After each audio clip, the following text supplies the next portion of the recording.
नमस्कार, मैं हूं मदन राज और आप देख रहे हैं राज तक न्यूज़। मैं इस समय आजमगढ़ में हूं और बता दें कि एमएलसी साहब राम सूरत राजभर जी के गृह क्षेत्र है और इधर ही घर है। तो घर जाने वाले थे लेकिन निकल गए पहले, तो यहीं पे मिल गए। तो एमएलसी साहब, राज तक न्यूज़ चैनल में आपका स्वागत है। चलिए पूछिए क्या। एमएलसी साहब, सवाल हमारा है कि कुछ दिन पहले विमुक्ति दिवस मनाया गया मऊ में कैबिनेट मंत्री अनिल राजभर जी के द्वारा।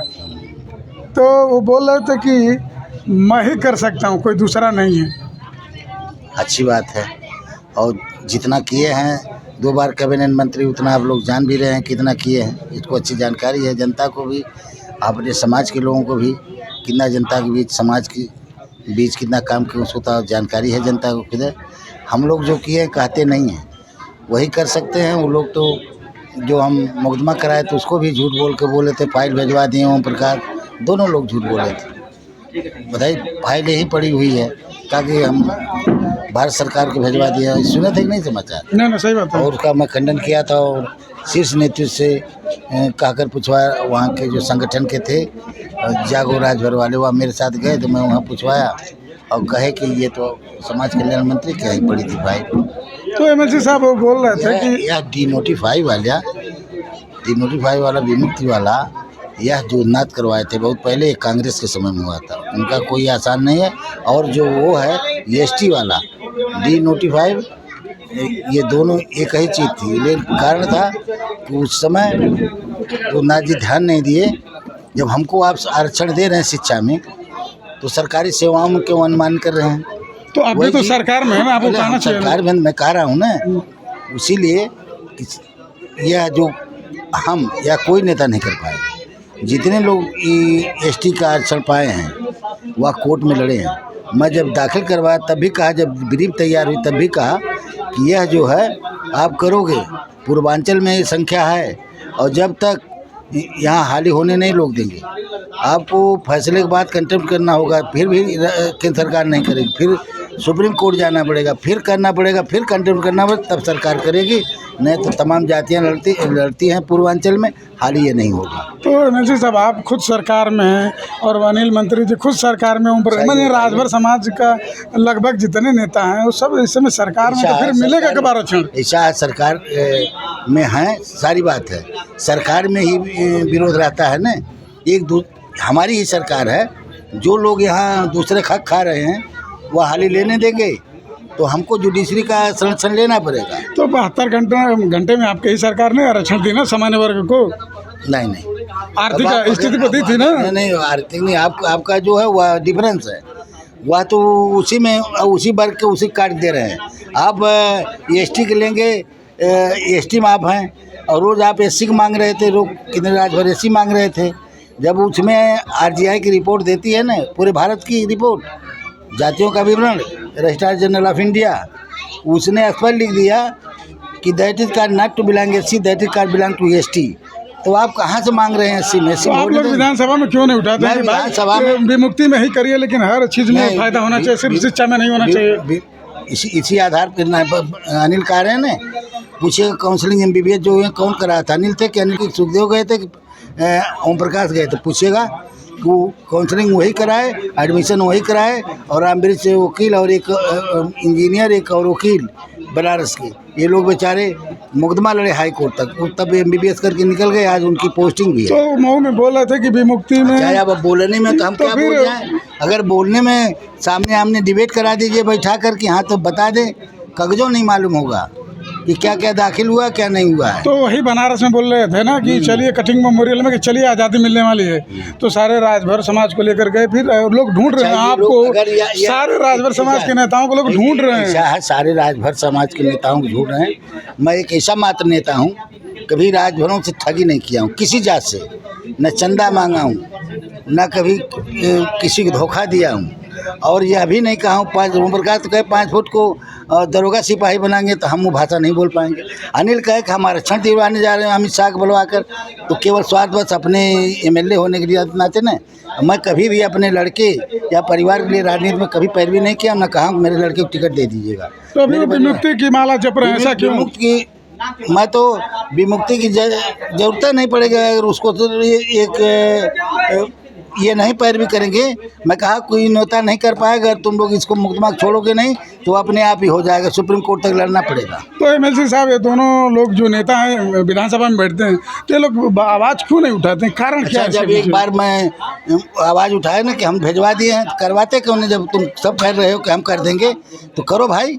ये तो हम धन्यवाद देना चाहते हैं, अगर ये करवा दे आदमी, अच्छी बात है, नहीं करवा देगा तो हम धन्यवाद देंगे।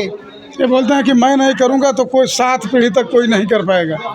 ऐसा है कि वह कर्म पीढ़ी तक नहीं कर पाएगा, उसी को वो जाने, और कई पीढ़ी तक नहीं कर पाएंगे। जो मैं लीगल है वो कह रहा हूँ, लीगल प्रोसीजर यही है, जब तक सुप्रीम कोर्ट तक इस तरह से कई जातियाँ हुई हैं, सुप्रीम कोर्ट से करके फिर कंटेम्प्ट किए हैं, तब जाकर भारत सरकार ने लागू किया है। तो ये मिलेगा एसटी का? अच्छा, कब मिलेगा? अरे तो मिलेगा, कोर्ट का कोई निर्धारित टाइम थोड़ा ही है। सब लोग तो ये बोलते हैं कि आप लोग सत्ता में, चाहे केंद्र में है चाहे राज्य में, आप लोग मौजूद फिर हैं। मैं क्यों बोलूँ? सत्ता में रहकर लोग बोले थे ना कि भेज दिए हैं भारत सरकार को। मैं मुझसे सुने कभी कि भारत सरकार को फाइल भिजवा दिया हूँ? आप सुने? झूठी बात मैं क्यों जनता के बीच क्यों कल जाऊँ, गाली पाऊँ? आप बताइए। आप पूछ रहे हैं कि अनिल कहे तो मैं करवा सकता हूँ, ओम प्रकाश थक गए, अनिल करवाएं, लेकिन मैं झूठी बात नहीं बोलूँगा। जब तक प्रोसीजर एडाप्ट नहीं होगा यहाँ से भारत सरकार जाएगा, कतई में ये स्टेटमेंट नहीं दे सकता। तो आप क्या कहना चाह रहे हैं? ये लोग कहते नहीं हैं, योगी जी से नहीं कहते हैं कि नहीं हमारा समाज पिछड़ा है? जिसे कहेंगे योगी जी से कहें, कोई नहीं कर पाएगा। होगा कब? जब होगा, ये कोर्ट अगर कंटेम्प्ट करने के बाद नहीं हो रहा है तो हमको सुप्रीम कोर्ट जाना पड़ेगा, और सुप्रीम कोर्ट के बाद भी कंटेम्प्ट करना पड़ेगा, तब इसके बाद भारत सरकार करेगी। इसके पहले नहीं होगा, कितनों रिपोर्ट भेजो। तो एमएलसी साहब, हमारे कहने का मतलब है कि जहाँ जहाँ रैली हो रही है राजभर समाज की, चाहे भाजपा के नेता, भाजपा के ही नेताओं को ही कहूँगा क्योंकि सरकार में मैं कभी नहीं तो बोला। फिर बुलाते हैं आरक्षण के ही नाम पे। आरक्षण के सुन लीजिए, मैं कभी नहीं मन से कहा हूँ कि यह करवाने जा रहा हूँ। कभी सुने हैं? नहीं सुना। जो चीज़ अनलीगल है तो उसको हम अनर्गल अलापने से फायदा होगा। तो भीड़ दिखाने के लिए सब लोग भीड़ दिखाने के लिए मुझको एमएलए भी नहीं बनना है, एमपी भी बनना नहीं है, लेकिन समाज सामने झूठ नहीं बोलना है। तो बाकी लोग भीड़ दिखाने के लिए बुलाते हैं, तो आप लोग क्यों जुड़ते हैं? तो एमएलसी साहब, हमारा सवाल है कि आप एक दौर नेता हैं, भाजपा के बहुत पुराने हैं, और लोग बोलते हैं कि एमएलसी साहब जो बोलते हैं सच बोलते हैं लगभग सारे नेताओं से। तो क्या लग रहा है कि मिलेगा आरक्षण राजभरों को कि नहीं मिलेगा? एकदम पक्का मिलेगा, लेकिन जो लीगल प्रोसीजर उससे हट के जाएंगे। जब सरकार से बाहर चले जाएंगे, सरकार से बाहर रहेंगे तब भी मिलेगा। किसी की सरकार रहेगी, लेकिन सुप्रीम कोर्ट तक लड़ना पड़ेगा। सब लोग बार बार यही पूछते हैं किसी की सरकार रहे, मैं कह रहा हूँ सुप्रीम कोर्ट तक लड़ना पड़ेगा और कंटेम्प्ट करना पड़ेगा, तब जाकर होगा। हाई कोर्ट फाइनल कर लिए गए हैं सब। मैं कहा फिर कि तुम लोग लड़ो इसको, और जो कर्मचारी वो मेहनत कर रहे हैं, नेता तो झूठे कह रहे हैं कि हम सहयोग कर रहे हैं, सब झूठ बोल रहे हैं। तो ये यानी मुँह में आके अनिल जी, अब आप लोग को एहसास ना हो, क्यों गाजीपुर नहीं पूछ रहे हैं? लोग बुला रहे हैं। अब मऊ वाले भी जान लें, झूठ बोलते सही बोलते ना, आजमगढ़ वाले भी जान लें, लेकिन वो भाषा जो वो लोग बोलते हम नहीं बोल पाएंगे। तो एमएलसी साहब, अभी उपचुनाव होने जा रहा है, फिर उसके बाद आएगा पंचायती चुनाव, फिर आएगा, नहीं झूठ बोलूंगा, फिर आएगा 27 वाला। भाजपा तो 27 में राजभरों से किस तरह वोट लेंगे? या नहीं कहूँगा कि भाजपा को करें। मैं 2-3 चीज़ बोला हूँ। भारतीय जनता पार्टी पहली बार सबसे बड़ी अदालत में सकलदीप को राज्यसभा भेजने का काम किया भारतीय जनता पार्टी। तो ये सुनिए, यह बात सत्य है, और किसी दल ने नहीं भेजा था। बताइए, राज्यसभा में भेजा था? पहली बार मुझे पार्लियामेंट का टिकट हिंदुस्तान में देकर भारतीय जनता पार्टी ने राजभवन को सम्मान दिया था। जो चीज़ हुई उसको सत्य बोलो, जो नहीं है तो उसको क्यों मन से झूठ बोल रहे हो? तो एमएलसी साहब, 27 में राजभरों का वोट किस तरह दिलाएंगे भाजपा में? आप लोग राजचरण तो बोल रहे हैं कि समय लगेगा, तो राजभर किस आधार पर वोट दे भाजपा को? भाजपा को आधार कौन है? भाजपा को काम के आधार पर हम लोग वोट मांगते हैं। 40 वर्ष से राजनीति कर रहे हैं। या नहीं कि उसमें जाएँ वो एमएलए बना देगा, सपा वाला बसपा वाला एमएलए बना देगा। और कभी मैं भाषण दिया था, 85 में पैदा हूँ, 15 भी मेरे साथ। मैं 100 की बात करता हूँ, 85-15 की नहीं। अहिरा है, भरा है, चमारा है, मियाँ है, उसका जन्मीन का मैं काम करता हूँ। ये मेरा फार्मूला है। एमएलसी साहब, आखिरी सवाल हमारा कि कुछ संगठन के लोग बोलते हैं कि भाजपा में जितने नेता मंत्री विधायक हैं, उस संगठनों का कोई हेल्प करता नहीं है, और लोग दर दर भटकते हैं लखनऊ में जाके। अब संगठन की बात आ गई, बता दे रहे हैं। मंदिर के बारे में सब संगठन कोई गया था अयोध्या, सुखदेव किला मंदिर है राजभरों की, अनिल के बाप की, सुखदेव की रामचल, पूरी मंदिर कब्जा थी न। लड़ाई युद्ध करके मैं उसको कब्जा किया, और मुझे साधु होने के लिए बाबा कहे, मैं कहा मैं भगत नहीं हूँ, मैं साधु नहीं हूँगा, मदद करता रहूँगा मंदिर की, लेकिन जब तक जीवित रहूँगा। फिर बार बार रोने लगे स्टेशन तक आकर, दूसरे पुजारी रखवाया। फिर आफत आयत में गया, उसको बताया फिर वही मंदिर मैं बचाया, वही के रामचल राज प्रभारी हैं। एक दिन ये राणा गया था तो आया, कहा आप भिस्मिताओं कहीं देखो, तुम लोग कमेटी बनाकर ठगी करो मत, छोड़ दो, नेतागिरी करते हो, कम से कम काम करके कमाओ, 10 पैसा कमाओगे तब, नहीं चंदा मांगना छोड़ दो, नहीं तो कई दिन चंदा मांगोगे। तो कहा कि नहीं साहब, हमने कहा जिस चीज़ को जिस लोगों से छीने उन्हीं लोगों कमेटी में तुम मेंबर रखे हो, ये हमको तोप के दिखा रहे हो। उसको तोपे थे कागज़ से। हमने कहा यार मैं अकेले उसको कब्जा किया और तुम लोग ने संरक्षक बना रहे हो। तुम्हारा संरक्षक तो रामचल है नहीं एक आदमी, मुहिम सहयोग करो सब लोग, उसी मंदिर को बताइए, पूछिएगा कि अनिल, नहीं आप पूछिएगा कि अनिल कभी गए तो उस मंदिर को कब्जा तो बोला कि मैं पैसा देने वाला हूं उसका शुद्धिकरण के लिए, नहीं बोले थे। अरे कुछ नहीं दिया, झूठ बोलता है, वो क्या देगा। अरे जोगी को धनबाद के अभी पैसा भी नहीं गया, झूठ बोल रहा है।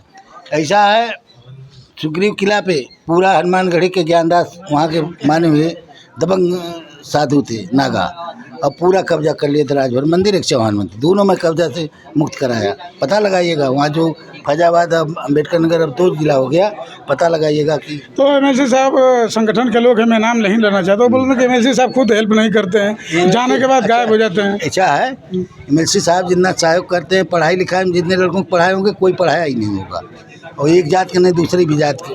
हम उस तरह गप्पी नहीं मारते हैं, सिर्फ क्या सहयोग करें। आप लोग जब गलत राय देंगे तो हम पागल तो हैं नहीं। अब ओम प्रकाश की तरह और अनिल की तरह तो हम भाषण नहीं दे देंगे कि ये काम करा दूंगा, ये करा दूंगा। अमित शाह है बड़का, अब की बड़का कूड़ा पकड़े है, हाड़ पकड़े है, तो हम बोल ना पाए भाई। अब तो जो संगठन लड़ाई लड़ता है आरक्षण का सच में, या कि नहीं, जो संगठन ये नेता कोई नहीं लड़ रहा है, वही जो लोग हम खुजवाए थे उसी के आधार पर जो मुकदमा कर रहे हैं वही कर्मचारी लड़ रहे हैं, उनकी मदद करना चाहिए, इन नेताओं की मदद नहीं करना चाहिए। चलो ठीक है, बता दें कि एमएलसी रामसूरत राजभर जी उनके गृह क्षेत्र में हम लोग मौजूद हैं, और एमएलसी साहब का कहना है कि आरक्षण तो मिलेगा लेकिन समय लगेगा, और काम के आधार पर भाजपा पर वोट मांगते हैं।